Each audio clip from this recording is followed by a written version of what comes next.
మన ప్రభువును మన రక్షకుడునైన యేసుక్రీస్తు ప్రభువారి పరిశుద్ధమైన నామమున ఈ ఉదయకాల వాక్య ధ్యానమును వీక్షిస్తున్న విశ్వాసులకు, సంఘములకు, సేవకులకు, సకల పరిశుద్ధులకు దేవుని కృపయు, దేవుని సమాధానము, దేవుని మందిరములో ఉండే దీవెన మీకును మీ కుటుంబములకు కలుగునుగాక. ఆమేన్. ఈ ఉదయకాల వాక్య ధ్యానము గలతీయులకు రాసిన పత్రిక 3వ అధ్యాయము 20వ వచనమును మనం ధ్యానం చేసుకుందాం. అపోస్తలుడైన పౌలు గలతీ సంఘమునకు రాసిన పత్రిక 3వ అధ్యాయం 20వ వచనం. మధ్యవర్తి ఒకనికి మధ్యవర్తి కాడు కానీ దేవుడు ఒక్కడే. ఈ లోకంలోనికి ఆయన పరలోకమందున్న తండ్రి మధ్యవర్తిగా అనగా అభిషిక్తునిగా ప్రజలకు దేవునికి మధ్యవర్తిగా ప్రజలను దేవునితో సమాధానపరచుటకు మధ్యవర్తిగా యేసుక్రీస్తు ప్రభువును ఈ లోకంలోనికి అనాది సంకల్పము చొప్పున ఆయన రక్షకునిగా, విమోచకునిగా, ఆ నీతిమంతుడైన యేసుక్రీస్తు ప్రభువుగా ఆయనను ఈ లోకంలోనికి పంపారు.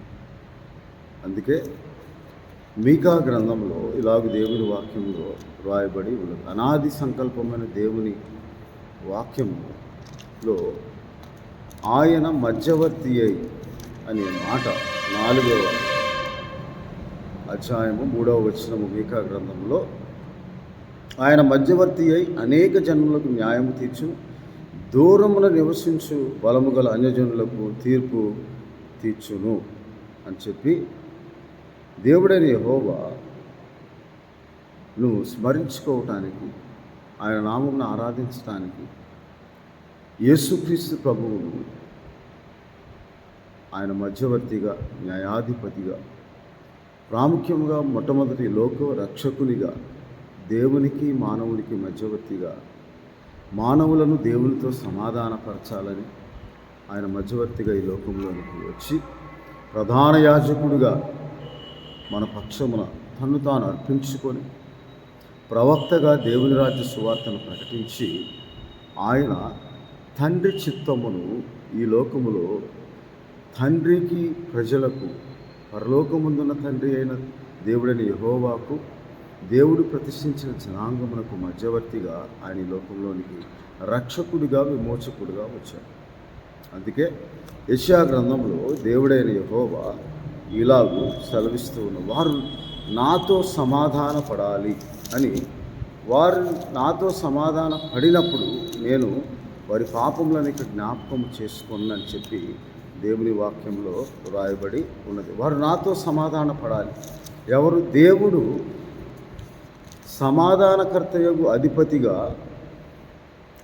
దేవుడైన యెహోవా, నేనే సమాధానకర్తను, అందువలన నేను మీకు సమాధానం అనుగ్రహించాలంటే నేను ఒక మధ్యవర్తిని, మీరు నాతో ఆయన ద్వారా సమాధాన పడినట్లుగా ఒక మధ్యవర్తిని నేను నియమించి ఉన్నాను, ఆయన్ను పంపించి ఉన్నాను ఈ లోకంలో కొన్ని దేవుని వాక్యంలో రాయబడింది. అందుకే 45వ అధ్యాయం యెషయా గ్రంథము 5, 6, 7 వచనం, నేను యెహోవాను, మరి ఏ దేవుడును లేడు, నేను తప్ప ఏ దేవుడును లేడు, తూర్పు దిక్కు నుండి పడమటి దిక్కు వరకు నేను తప్ప ఏ దేవుడును లేడని జనులు తెలుసుకున్నట్లు నీవు నన్ను ఎరుగుకున్నప్పటికీ నిన్ను సిద్ధపరిచితిని, యెహోవాను నేనే, నేను తప్ప మరి ఏ దేవుడు లేడు అని కోరేషుతో దేవుడు సెలవిచ్చి కోరేషుతో మాట్లాడుతూ.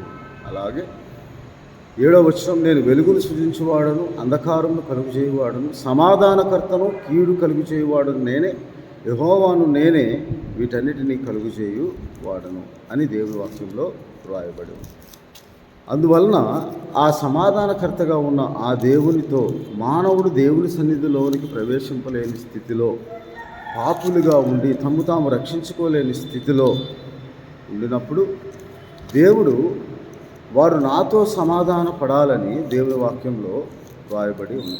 వారు నాతో సమాధాన పడినప్పుడు ఆ సమాధాన పడటానికి, దేవుని సన్నిధికి సమీపించడానికి, దేవుని యొద్దకు నడిపింపబడటానికి మనకే మనం వెళ్ళలేని స్థితిలో ఉన్నప్పుడు సమాధానకర్తయగు అధిపతిగా ఆయన ఈ లోకంలోనికి వచ్చి దేవునితో మానవుల్ని తన శిలువ మరణము ద్వారా సమాధాన పరిచి మన పాపముల నుండి మనకు విడుదల విముక్తి కలుగజేసి మనకు సమాధాన స్థితిని అనుగ్రహించాడని, దానికి ముందుగానే దేవుడు వారు నాతో సమాధాన పడినప్పుడు మాత్రమే ఆ సమాధాన స్థితిని అనుగ్రహిస్తానని దేవుని వాక్యంలో రాయబడి ఉన్నది. కాబట్టి మనమందరము దేవునితో సమాధాన పడాలంటే యేసుక్రీస్తు ప్రభు అనబడిన మధ్యవర్తిని మనము రక్షకునిగా విమోచకునిగా అంగీకరించి మనము ఆయన ద్వారా దేవునితో సమాధాన పడటానికి దేవుడు తన కుమారుణ్ణి అనగా తిమోతికి రాసిన మొదటి పత్రికలో ఇలాగ దేవుని వాక్యంలో రాయబడింది. తిమోతికి అపొస్తలుడైన పౌలు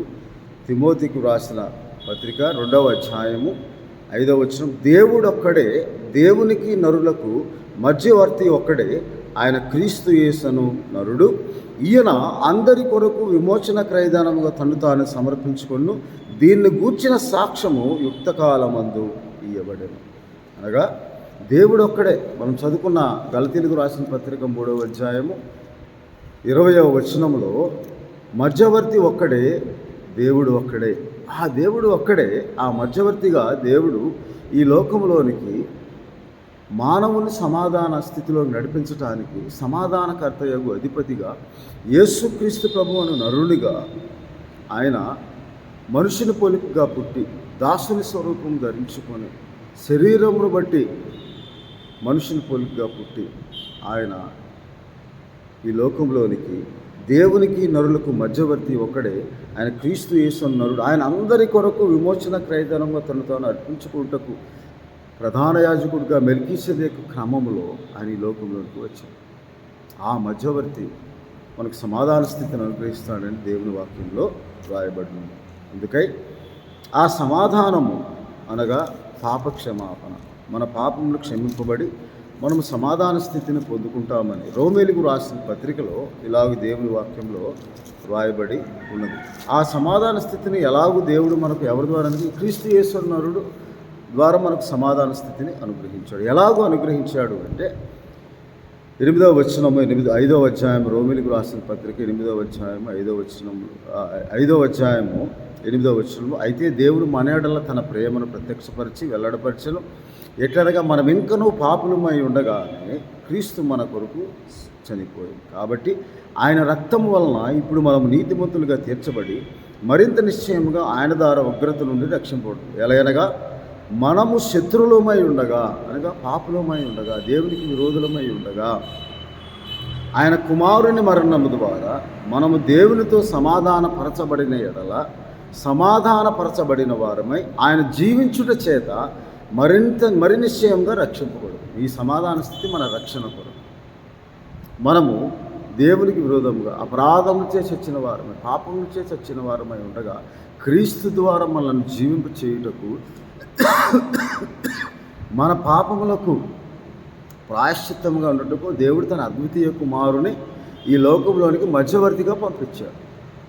ఆయన క్రీస్తు యేసు నరుడు. ఆయన అందరి కొరకు, అందరి పాపముల కొరకు విమోచన క్రయదము తను తాను సమర్పించుకోవడానికి అర్పించుకోవడానికి ఈ లోకంలోనికి ప్రతి మానవునికి సమాధాన స్థితి అనుగ్రహించడానికి, పాప క్షమాపణను అనుగ్రహించడానికి, దేవునితో మానవుని సమాధానపరచడానికి, శత్రువుకు మరి దేవునికి శత్రువులమైన మనకు దేవునికి మధ్యవర్తిగా ఆయన సంధి కుదర్చడానికి ఈ లోకంలోనికి వచ్చాడు. కాబట్టి అంతేకాదు మన ప్రభు అయిన యేసుక్రీస్తు ద్వారా మనం దేవుని యందు అతిశయపడతాం. ఆయన ద్వారానే మనం ఇప్పుడు సమాధాన స్థితిని పొందుకొని ఉన్నామని దేవుని వాక్యంలో రాయబడి ఉన్నది. ఆ సమాధాన స్థితి దేవుడు మనకు అనుగ్రహించి ఉన్నాడు. కాబట్టి కొలస్సీలకు రాసిన పత్రికలో ఇలాగ దేవుని వాక్యంలో ఆ సమాధానం దేవుడు మనకు ఎలా అనుగ్రహించాడు అంటే, కొలస్సీలకు రాసిన పత్రిక 1వ అధ్యాయము 19వ వచనంలో, ఆయన శిలువ రక్తము చేత సంధి చేసి ఆయన ద్వారా సమస్తమును, అవి భూలోకమందున్నవైనను పరలోకమందున్నవైనను వాటన్నిటినీ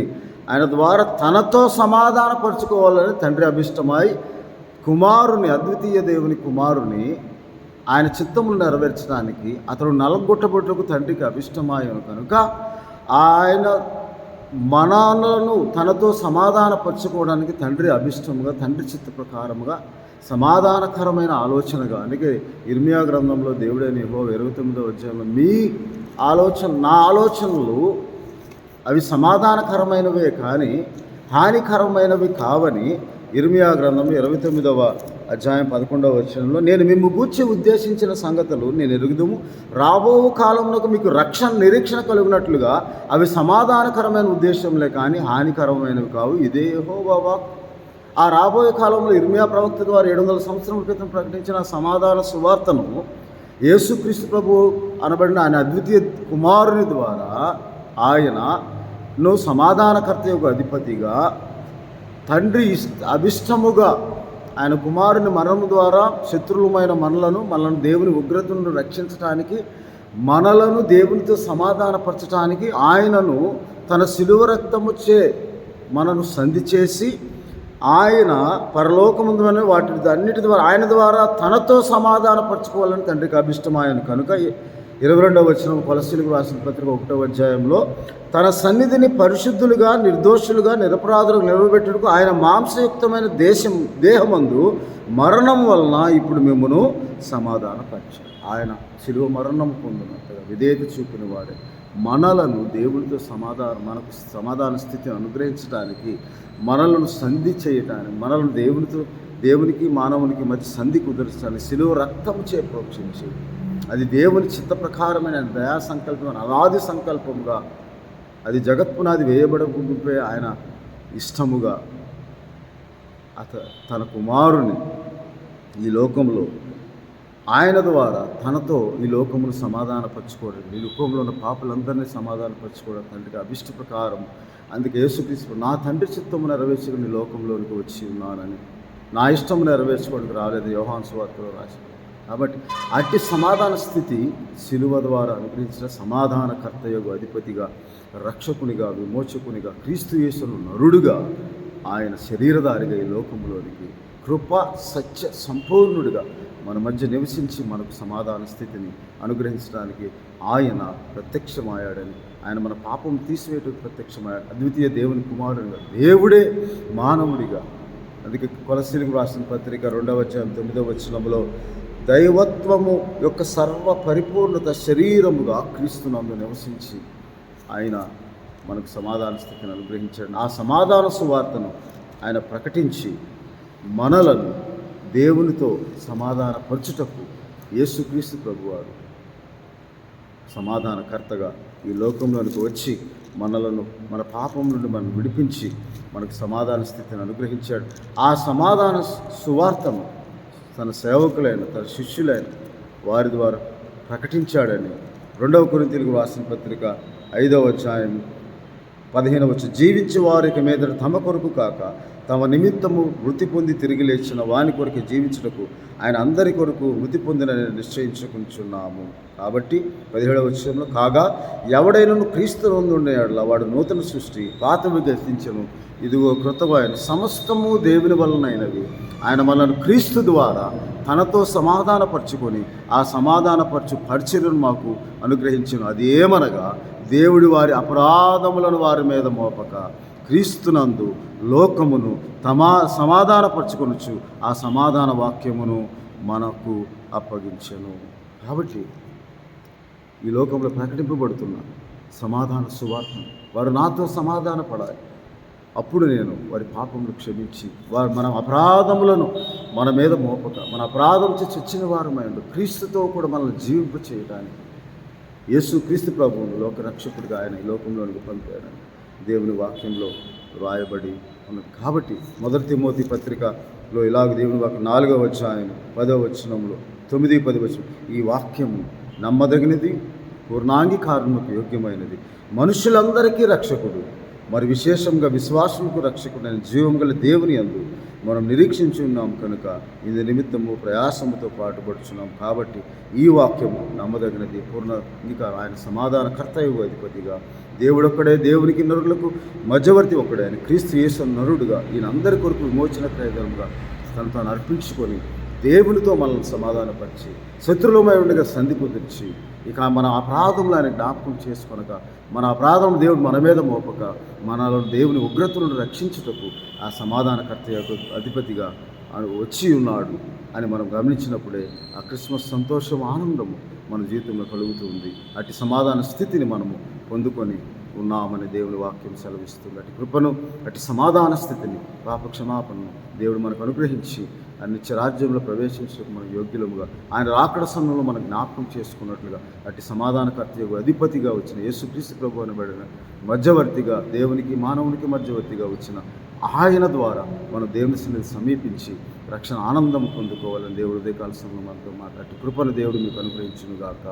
ఆమె పరిశుద్ధుడవును మహోన్నతుడైన తండ్రి, మా సమాధానకర్త యొక్క అధిపతి, మా దేవ, మా ప్రభు, మమ్మలను మా పాపములకు మా అపరాధములను క్షమించి మా విమోచకుడిగా, మా రక్షకుడిగా, దేవునికి మానవునికి మధ్యవర్తిగా, క్రీస్తు యేసును నరుడుగా ప్రభా మీరు ఈ లోకంలోనికి వచ్చి జన్మించి పుట్టి మమ్మలను మా శిలువ యాగము ద్వారా దేవునితో సమాధానపరిచి సంధి కుదిర్చి మా పాపములను, మా దోషములను, మా అపరాధములను మన్నించి దేవునితో మమ్మల్ని సమాధానపరిచి మాకు అనుగ్రహించిన పాప క్షమాపణ అనబడిన సమాధాన స్థితిని బట్టి స్తోత్రాలు చెల్లిస్తూ వీడి ద్వారా వీక్షిస్తున్న ప్రతి కుటుంబానికి సమాధానము, శాంతిని, సంతోషము, ఆనందమును అనుగ్రహించి నీవు నిజమైన రక్షకుడు వారి, నీవు నిజమైన దేవుడు వారి, లోకరక్షకుడు వారి క్రిస్మస్ ఆనందము, సంతోషం పొందుకునే భాగ్యం దయచేయమని మా ప్రభువును, మా రక్షకుడు నేను యేసుక్రీస్తు వారి పరిశుద్ధమైన నామమున ప్రార్థన చేయించున్నాము తండ్రి. ఆమె. మా తండ్రి దేవుని ప్రేమ, ప్రభువును రక్షకుడైన యేసుక్రీస్తు వారికి పరిశుద్ధాత్మని త్యాగం, కాపుదల, సంరక్షణ, సమాధానం దేవుని ద్వారా మీరందరూ పొందుకోండి. యేసుక్రీస్తు ప్రభువు అనుగ్రహించే సమాధాన స్థితిని మీకును, మీ కుటుంబములకు దేవుడు అనుగ్రహించి మిమ్మల్ని ఆశీర్వదించును గాక. ఆమె.